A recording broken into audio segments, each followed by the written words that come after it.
Իդեալ համակարգը տեղաբաշխում է 1 միլիարդ դրամի գովազդային ֆոնդ նորակառույց բնակարանների բոլոր շահառուների միջև։ Յուրաքանչյուր ընտանիք կարող է ստանալ 500,000 դրամի սերտիֆիկատ, որը կդառնա ձեր առաջին քայլը բնակարանը երազանքի տուն դարձնելու ճանապարհին։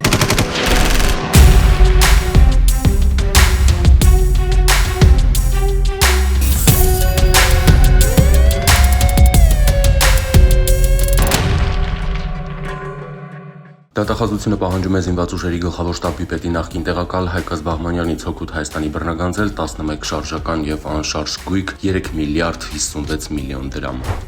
Գլխավոր դատախազությունը տվյալներ է ձեռք բերել այն մասին, որ ազգային ժողովի նախկին պատգամավոր ԱՀՆ-ի հետ հանդիսանալով Երևանում կառուցվող բազմաբնականան շենքերի կառուցապատող նշված շենքերում գտնվող բնակարանների օտարման նպատակով գնորդների հետ կնքել են անշարժ գույքի բաժնեմասի սահմանման ու առուվաճառքի պայմանագիր ստանալով ընդհանուր 1 միլիարդ 554 միլիոն 785 հազար դրամ եկամուտ։ Բազմաբնականան շենքերի վերաբերյալ ավարտական ակտի տրամադրումից հետո ԱՀՆ եւ ՆԱՆ պարտավոր լինելով մինչեւ 2025-ի մայիսի 1-ը ներառյալ հարկային մարմին ներկայացնել նախորդ տարվա ընթացքում ունեցած եկամուտների վերաբերյալ տարեկան հաշվարկ 310 միլիոն 957 հազար դրամ հարկեր չվճարելու նպատակով նշված ժամկետում չեն ներկայացրել համապատասխան հաշվարկը, թաքցնելով հարկման օբյեկտ հանդիսացող իրենց եկամուտները։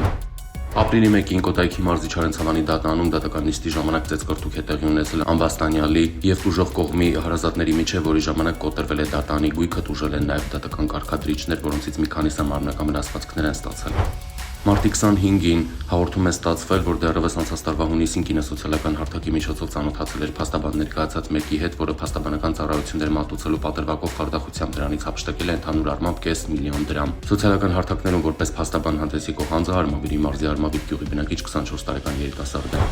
Մարտի 31-ին Սայաթնովայի պողոտայի հասցեներից մեկում հայտնաբերվել է Արփատ գյուղում հաշվառված 21-ամյա մի երիտասարդ, որը հետախուզվում էր բնակարային գողության մեղադրանքով պատժի կրումից խուսափելու համար։ Ապրիլի 2-ին Երևան Արմավիր ավտոճանապարհին Արարատի մարզի բնակիչ 31-ամյա Նվերն իր վարած Զիլ եւ Արմավիրի մարզի բնակիչ 41-ամյա Արտակն իր վարած Ford Transit մակնիշի ավտոմեքենաներով են բախվել, վթարի հետևանքով Ford-ի վարորդը տեղում մահացել է։ Ապրիլի 1-ին Իջևան-Սևան Երևան ավտոճանապարհին Կոտայքի մարզի բնակիչ 66-ամյա Ներսեսը կորցրել ինքնազգացողությունը եւ իր վարած 2101 մակնիշի ավտոմեքենայով բախվել կամրջի բետոնե արգելափաթ նշներին։ Բժիշկները արձանագրել են վարորդի մահը։ Ապրիլի 1-ին Mercedes մակնիշի ավտոմեքենան Աշտարակ Եղվարդ ավտոճանապարհին դուրս է եկել երթևեկելի գոտուց, բախվել ծառին, կոտրել այն, ապա բախվել քարերին ու հողաթմբին եւ հայտնվել երթևեկելի գոտուց դուրս, 2 հոգի տեղափոխվել է հիվանդանոց։ Ապրիլի 1-ին ահազանգ է ստացվել, որ Քաջարանց գյուղի 3-րդ նրբանցքում այրվում է տնակ, շրջփրկարները մեկուսացրել, ապա մարել են կրակը, այրվել է տնակը մոտ 80 քառակուսի մետր, տուրացներ չկան։